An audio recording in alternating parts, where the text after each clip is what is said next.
Don't scroll. A freight train is passing. Loaded cars everywhere. Containers, steel, coal, grain.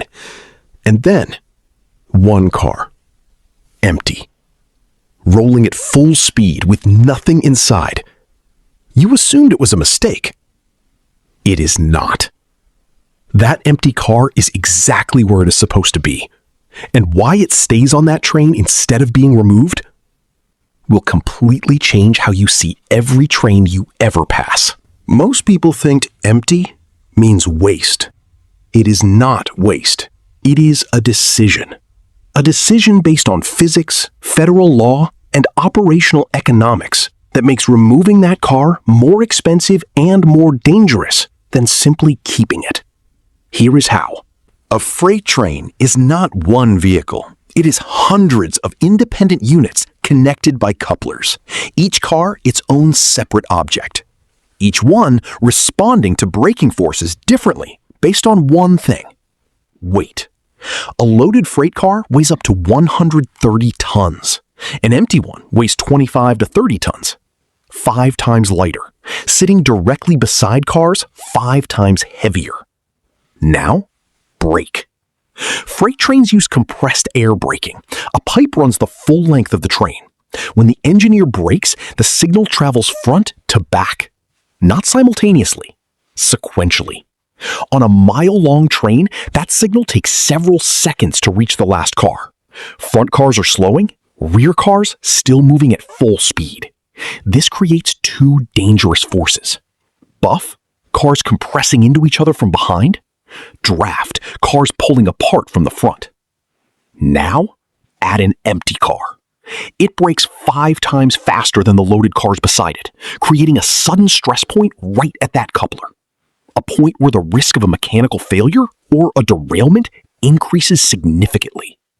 This is why empty cars are not placed randomly. Railroads use computer models to calculate exactly where each car sits based on weight distribution and braking behavior. The empty car is placed deliberately, never accidentally. So why not just pull it off at the next yard?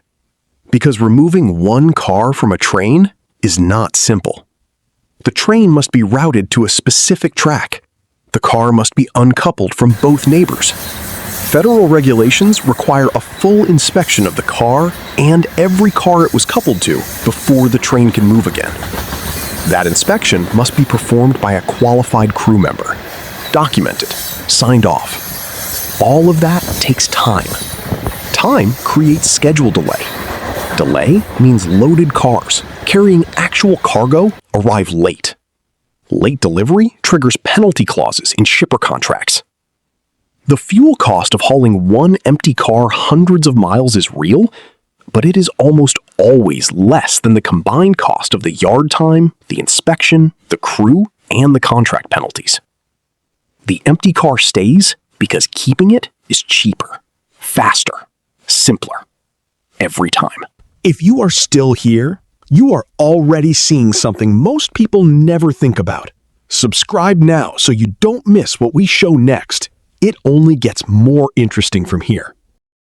Here is what most people never realize. That empty car is not lost. It has a destination. Coal moves from Wyoming to Midwest power plants. Grain moves from Kansas to Louisiana ports. Automobiles move from Michigan factories to distribution centers nationwide. All one direction. When the freight arrives, the cars that carried it are empty, and they need to get back to where the next load is waiting. This is called repositioning, and it is one of the largest ongoing logistics operations in North American rail. Empty cars cannot get their own dedicated trains. That would be wildly inefficient. So they ride along on whatever consist is heading in the right direction. The empty car you see is in transit, moving toward its next job. Not wasted, not forgotten, working. There is a solution to the physics problem. ECP braking, electronically controlled pneumatic braking. Instead of air pressure traveling sequentially, an electronic signal hits every brake on every car simultaneously. Every car stops at the same moment. The weight differential danger disappears. Empty and loaded cars can sit anywhere without creating stress points. The technology works. It has been tested.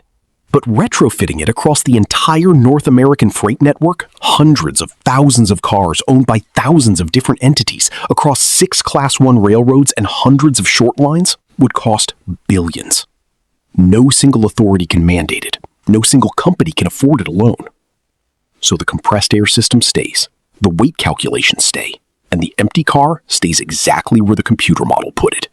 The next time a freight train passes, look for the empty car. It is not a mistake. It is not waste. It is a physics calculation, a federal requirement, a repositioning move, and an economic decision, all happening simultaneously inside a system moving 40% of everything America produces. The empty car is not empty of purpose. It is the most deliberate car on the train. If this changed how you see something you have passed your whole life, hit like. Share it with someone who has never questioned a train. And subscribe, because what we show you next will make this look simple.